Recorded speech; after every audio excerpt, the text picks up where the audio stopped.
The Toyota Tundra 1794 edition blends rugged capability with premium Western-inspired luxury. On the outside, bold styling meets a commanding stance, built to handle tough jobs while turning heads wherever it goes. Step inside and you're greeted with rich leather seating, real wood accents, and a cabin designed for comfort as much as performance. Under the hood, a powerful twin-turbo V6 delivers impressive towing and responsive power when you need it most. Whether it's a workday or a weekend getaway, the Tundra 1794 edition is built to do it all, without sacrificing style. Come get yours at Haley Toyota today. Today I'm taking Matt Dorsey for a spin. We'll find out about the veteran's first year with the Dawgs and how it stacks up to the rest of his hockey journey. Matt, how you doing, bud? Not too bad. How about yourself? Not bad, not bad. Ready to do a little driving with the Dawgs? Yeah, let's get it going. Sweet, let's do Appreciate it. you having me. Yeah, man. I'm Trevor McKinley, and this is Driving with the Dawgs. So, are you from Wenatchee? Am I saying that right? Wenatchee, Yeah, Washington? Wenatchee, Washington. Yeah. Man, I saw some pictures from out there. I was looking it up yesterday. That looks beautiful out there. Yeah, it's gorgeous. Yeah, the Pacific Northwest, obviously a pretty desirable location relative to nature and things like that. So definitely feels a bit more at home being out here in Virginia with the mountains. Okay. Did you were you in Washington for most of your time growing up? Did you move around a lot? Yeah. I mean, youth hockey, most part of it was in Washington, all around. So Seattle a bit, Wenatchee, and then Spokane, some of those surrounding areas, and then. My U14 year, I went out to Scottsdale, Arizona, was playing out there for a season before my my draft year relative to the Western League, and then went up to Calgary from there. So you said you were in Indiana last year, right? You were there for a couple seasons, right? Yeah, obviously a cool experience getting to go all the way there with that group. Something that hoping to repeat this year with this one. So I think obviously over this last stretch, we've kind of found a way to band together and string together points in a lot of those games we had previously. So. For us, it's just continuing to build and get the habits where we want them to be for, playoff time. Now, in that stretch there, we had a month and a half straight of home games pretty much. I know our crowd can get wild, but outside of just the environment they provide, do you guys feel more dialed at home or anything like that? Obviously having that, that energy from our fan base helps us, at any point in time. But I think we're comfortable on the road and at home, right? The bulk of our schedule early was on the road, so got accustomed to that fairly quick, and then obviously had a good stretch at home as well. So we feel comfortable at both, and like I said, 2 more weekends, and then getting right into it. So, is there anything different on the road versus at home as far as what that pregame kind of focus period looks like? It can definitely look different relative to the facilities, right? I think at some locations you don't have the same exact space or whatever it may be, but usually find a way if you are a superstitious guy to get that routine in. I'm not too superstitious with anything myself, play a little bit of sewer and keep it loose, but just preparing the body, and I think most facilities here in this league allow us to do that, so sure. So I know we got a few guys with different things, but I think Goose has a few. I see him kind of talking to himself in the mirror sometimes, getting himself fired up. I love that one, but you can do that anywhere, just need a mirror, right? So that's pretty awesome.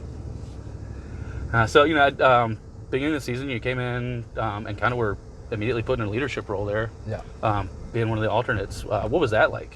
Oh yeah, definitely an honor. Anytime you get an opportunity to wear a letter, it's something special and that I don't take for granted. But yeah, it's been obviously a new role for me and something that trying to take in stride and just kind of lead the way, whether it's on the ice or off the ice, things of that nature. So sure. I know you were sidelined for a bit there with an injury in the middle of the season. How does that how does that kind of translate in, right? Of having to maintain that leadership role, but not being able to be out there. To have to take that time, but like I said, we live together, so we're together on an everyday basis, and I think that's helped build our chemistry off ice and having an opportunity to be able to see each other every day after practice and things like that. So different ways to lead, but got through that and hopped back out, and guys were super, like I said, guys were super welcoming to me, coming back into the lineup, and made it easy to do my job. So nice. Yeah, I think this is the first year we've had everybody living in one space together. I take it you think that's really kind of brought the group a little closer? That was something that I kind of had experience with last year. We were in the same complex building we were at, and gave us an opportunity to see each other more often outside of the rink, right? So it's been good for us, team chemistry wise, and something that we don't take for granted having here. Yeah. Well, speaking of outside the rink, what were you doing kicking back? Yeah, getting done with the day for the most part, grabbing a meal to start, right, at the rink for a while there, and and burning some calories. So grabbing a meal with, some of the guys afterwards, wherever that may be. I'm not the best chef by any means, so you'll find me grabbing food out a lot, but, grabbing a bite to eat and then heading home. And depends on the day. It's been gorgeous lately. So some of the guys have been getting outside more and, enjoying that weather together. But, a winter day might look like a little more Xbox than I'd like to admit. I tell myself actually that it's like working on my hand-eye coordination and overall reaction time with that. So I kind of justify it through that. I'm not sure if that actually has as much translation to the ice as I say it does. And I do love to get in a hike in the off season when I can. Yeah. We have a lot of opportunities to do that back home with the terrain that we're fortunate enough to have around there. But yeah, anytime I can get outside and kind of be in nature, you take those summer months where it's nice out and get the vitamin D and it helps the body feel better for sure. Oh yeah. So back a little hockey talk here, a little more there. A couple weeks ago you had that night, Gordie Howe hat trick and a natural hat trick, all in one. What are those nights like, right? Like they can't come around often, but yeah, that's got to just feel insane. Yeah, no, definitely an exciting night. I think any night you're fortunate enough to put a few in the back of the net, it's a lot of fun. But yeah, I think it's just building on hot start. We got on the board early that night, and I think you kind of look at the way statistics are when we score that first goal. Usually we're pretty hot, from that point on. So definitely important to get out to a lead early. And I think, like we said, we talked about that first 5 minutes and just trying to be intense. And I think it's kind of showed over this last bit. So if you weren't a pro hockey player, what sport do you think you would have excelled at the most? Not necessarily like, what are you the most interested in? Okay. But what do you think, like you as a person, your skill sets, what sport do you think that would have lent themselves to the most, if you put the same amount of time and training into it as you have with hockey? I mean, I want to say tennis. Like I play a lot of that in my off season. It's just a good way to, get a fun cardio type of workout.